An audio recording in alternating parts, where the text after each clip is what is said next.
વડોદરા શહેર VIP road VUDA circle કારેલી બાગ પાસે સૌથી મોટો ભૂવો પડ્યો છે। કહી શકાય કે આ વર્ષ એટલે કે 2024નો સૌથી મોટો ભૂવો છેલ્લા 4 દિવસથી પડ્યો છે, પરંતુ તેમ છતાં પણ કોઈ પણ કામગીરી કરવામાં આવી નથી।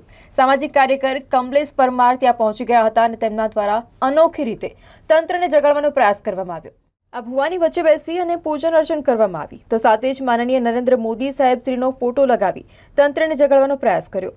આ મેસેજ વડાપ્રધાન શ્રી સુધી પહોંચે તે માટે પ્રાર્થના કરી હતી। વડોદરા શહેરનો સૌથી મોટો ભૂવાની ઊંચાઈ 12 ફૂટની સાથે ભૂવાની પહોળાઈ 15 ફૂટ જોવા મળે છે।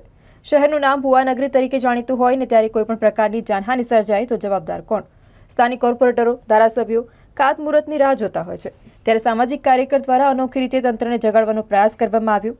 વહેલામાં વહેલી તકે કામગીરી શરૂ કરવામાં આવે તેવી માંગ કરવામાં આવી હતી।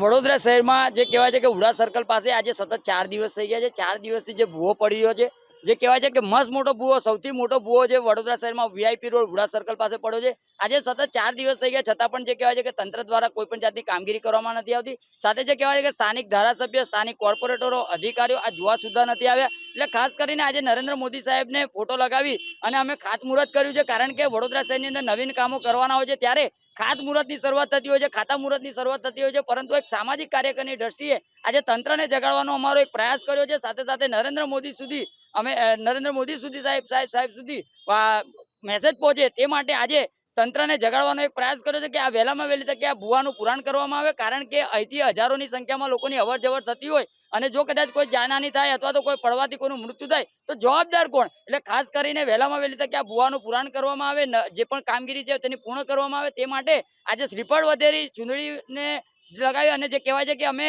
અગરબત્તી સળગાવીને પ્રાર્થના કરીએ છીએ કે આ વહેલામાં વહેલી તકે આ ભૂવાનું પુરાણ થાય તે માટે આજે તંત્રને જગાડવાનો પ્રયાસ કર્યો છે।